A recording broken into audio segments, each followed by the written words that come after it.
अस्सलाम वालेकुम रहमतुल्लाहि व बरकातुहू। आज की इस वीडियो में स्टूडेंट हम बात करेंगे इंटीग्रेटिंग फैक्टर रूल नंबर 4। इससे पहले 3 रूल आप सीख चुके हैं। इंटीग्रेटिंग फैक्टर का रूल नंबर 4 देखें, वो क्या हर सवाल पे ऊपर अप्लाई हो जाता है। हमें देख के कैसे पता चल जाए कि इस सवाल पे ये रूल लगता है और कैसे लगाया जाता है, ये सारी चीज़ें हम यहाँ डिस्कस करेंगे। अगर आप न्यू कमर हैं इस चैनल के ऊपर तो आप प्ले लिस्ट में जाएँ, वहाँ से तमाम वीडियोज़ को तरतीब से देखें। अगर आपने पहले से दूसरी वीडियो देखी हुई हैं तो दैन फिर आप इसको फर्दर कंटिन्यू करें। चैनल को लाइक और सब्सक्राइब ज़रूर कर लें अगर आपने पहले से इसको नहीं सब्सक्राइब किया। तो स्टूडेंट, अभी हमारा सवाल है कि रूल नंबर 4 होता क्या है, क्या हर सवाल पे लगता है। तो पहली बात है, हर सवाल पे लगता हो तो हमें कुछ और करने की ज़रूरत ना पड़ती, हम एक ही रूल से सब कर लेते। तो इसका मतलब है ये हर क्वेश्चन पे नहीं लगता। अच्छा, फिर किस सवाल पे लगता है? ऐसा सवाल जिसकी शक्ल m dx plus n dy equal to 0 होती है, उसमें से अगर m वाले हिस्से में से x कॉमन निकल के आ जाए और n वाले हिस्से में से y कॉमन निकल के आ जाए, तो अगर ऐसा हो जाए तो फिर उस सवाल पे ये लग सकता है। इसकी एग्जांपल मैं आपको देता हूँ। जैसे मुझे किसी ने कहा कि x² plus y² into D X plus यहाँ पर आ जाता है suppose x² into D Y equal to 0। ये एक सवाल लिखा हुआ है, ठीक है। कोई भी आप सवाल ले लें, जो मर्ज़ी ले लें। आपसे पूछा जाए क्या ये रूल लगता है, नहीं। आप कहेंगे जी अगर पहले में से y कॉमन आ जाए, दूसरे में से x कॉमन आए तो लग जाएगा। तो वाकई इसमें देखिए पहले में y कॉमन है, मैं इसको ऐसे y कॉमन ले लूँ तो सवाल बन जाता है x² प्लस y बन जाएगा। डी एक्स प्लस यहाँ से भी y कॉमन ले लूँ तो सवाल बनेगा x डी वाई। ऐसे तो मतलब दूसरे में से x कॉमन ले लूँ तो यहाँ बचेगा जस्ट y का स्क्वायर। तो अगर पहले हिस्से में y कॉमन आ रहा हो और दूसरे में हिस्से में अगर x कॉमन आ रहा हो तो फिर ये रूल की पहली कंडीशन होती है कि ये रूल लग सकता है। अभी तो पहला स्टेप तो आपने ये देखा। दूसरा स्टेप क्या है या किस तरह से सवालों में बाकियों में हमें पता चलता है। अब दूसरा स्टेप ये होता है कि हम इस रूल को लगाने के लिए ये रूल अपनाते हैं कि x को मल्टीप्लाई कर देते हैं m से और y को मल्टीप्लाई करते हैं n से। अगर उसका जवाब क्या आए, 0 ना आए, ये दो कंडीशनें अगर हों तो ये रूल लग जाता है। अब मैं यहाँ 2-3 सवाल लेता हूँ जिनमें हम ये देखना चाहते हैं कि रूल लग रहा है या नहीं लग रहा। लेट्स सपोज़ यही वाला सवाल ले लें, ठीक है। ये वाला सवाल ले लें और इसको चेक करें कि क्या ये अच्छा। ये याद रखिएगा कि इस सवाल के अंदर हम लोग m या n, जैसे मुझे यहाँ पर ये सवाल दिया हुआ है, यही जो क्वेश्चन मुझे लेट सपोज़ कि ये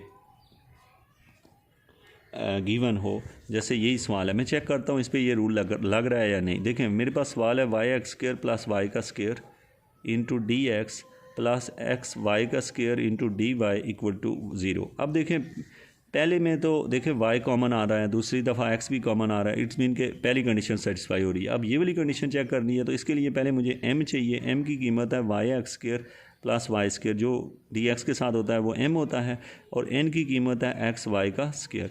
ये हो गया, ठीक है। तो ये मुझे मिल गया है बच्चों m और n। अब आपको स्टूडेंट क्या करना होता है, इस m को मल्टीप्लाई करना है x के साथ। जब आप x m निकालेंगे तो यहाँ पे आ जाएगा y(x) का क्यूब प्लस x y का स्क्वायर, और इसको जब y से मल्टीप्लाई करेंगे तो ये आ जाएगा x y का क्यूब। ये जब हमने ये किया है स्टूडेंट, तो अब आप नोट करेंगे ये जो रिज़ल्ट है इसको हमने क्या करना होता है, सब्ट्रैक्ट। क्या करना है, सब्ट्रैक्ट, यानी x m minus y n निकालना है। इसमें से इसको जब माइनस करते हैं तो जब मैंने इसको इसमें से माइनस किया तो यह आ रहा है y(x³ plus x y square minus x(y³). ये किया। अब देखिए स्टूडेंट, ये और ये कट गए हैं तो मेरा जो आंसर है वो 0 नहीं आया है। आंसर अगर 0 आता तो ये तरीका ना लगता, ठीक है। तो अब पता चला कि इसका मतलब है कि ये वाला जो इंटीग्रेटिंग फैक्टर है इस सवाल का, ये है, ये इंटीग्रेटिंग फैक्टर है। लेकिन ये अभी इंटीग्रेटिंग फैक्टर नहीं है, इसको उल्टा करेंगे, ऐसे करेंगे तो इंटीग्रेटिंग फैक्टर मिल गया है। क्या हुआ, इंटीग्रेटिंग फैक्टर हमें मिल गया है। इससे पता ही चला कि जिस सवाल के ऊपर जब हम ये टेक्निक लगा रहे होते हैं, जैसे हमें यहाँ से इंटीग्रेटिंग फैक्टर मिला तो अब हमने इस इंटीग्रेटिंग फैक्टर को सवाल के साथ मल्टीप्लाई करना होता है। जो भी सवाल था, ये है सवाल। अब देखिए ये सवाल अब क्या है, इसको जब मल्टीप्लाई करेंगे इसके साथ एक्स वाई का square into y(x² plus y का square into D X plus 1/x y का square into x(y²) into D Y equal to 0। आपको आइडिया होगा मैंने क्या किया। जस्ट जो सवाल दिया हुआ था ये चीज़ दी हुई थी, पहले मैंने उसके साथ भी मल्टीप्लाई कर दिया, ये भी दी हुई थी उसके साथ भी, और 0 के साथ भी मल्टीप्लाई किया। लिखा इसलिए नहीं है क्योंकि वो 0 हो गया है। ओके, अब स्टूडेंट इसको इधर उधर डिवाइड किया, जब हमने डिवाइड किया ये इससे नीचे डिवाइड किया तो यहाँ पे आ जाएगा 1 प्लस इसको डिवाइड किया तो यहाँ आ जाएगा 1/x, यानी ये अंदर मल्टीप्लाई किया, ये आ गया dx प्लस इसको भी जब हमने सिंप्लीफाई किया तो ये काट ही गया तो यहाँ आ गया खाली dy = 0। तो हमारा सवाल ये बन गया। ठीक है, अब स्टूडेंट हमने क्या करना होता है, हमने इंटीग्रेशन करनी है। किसकी इंटीग्रेशन करनी है? इस हिस्से की पूरी इंटीग्रेशन करनी होती है। क्या होती है? 1/1 + x × dx, ये लिख दिया। और इस हिस्से में हमने क्या करना था, यहाँ पे फ्री फ्रॉम x जो है कुछ भी नहीं है, मतलब 1 ही है, ये लिख लिया और =c ये फार्मूला अप्लाई किया। ये फार्मूला है, इसका इससे कोई ताल्लुक नहीं है, ये डायरेक्ट फार्मूला है, पिछली वीडियो में मैंने आपको सिखाया है। अब स्टूडेंट आपने क्या करना है कि इसको इंटीग्रेट कर दें। x की इंटीग्रेशन हो जाएगी x प्लस इसकी आ जाएगी नेचुरल लॉग ऑफ x और प्लस इसकी आ जाएगी जस्ट y = c। तो ये हमारा क्वेश्चन का आंसर निकल आया है। ठीक है, ये आपका रिजल्ट निकला। तो इससे आपको जो रूल नंबर 4 है वो कब लगता है? नंबर 1 कि अगर जैसे मुझे कोई और सवाल दे दिया जाए, जैसे मुझे एक सवाल दिया हुआ है y + 2xy, सपोज़ ये सवाल है और इसके साथ क्या है dx है, और दूसरी के साथ दिया हुआ है y² × dy = 0। अब मुझसे कोई बंदा पूछता है क्या इस सवाल के ऊपर ये रूल लग जाता है? तो मैं कहता हूँ कि देखो dx वाले के साथ जो है वो क्या कॉमन होना चाहिए, dx वाले के साथ क्या कॉमन होना चाहिए? y। तो इसमें y कॉमन है और इसके साथ x कॉमन होना चाहिए, चूँकि इसमें x है ही नहीं तो सो ये रूल नहीं लग सकता।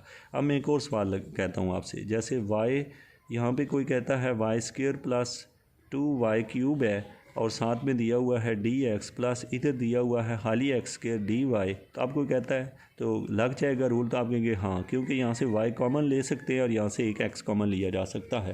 तो इसका मतलब है ये इस पे रूल लग जाता है। तो इसका मतलब है कि हमें सवाल देख के पता चल जाता है कि ये रूल कब लगाना है और कब नहीं लगाना।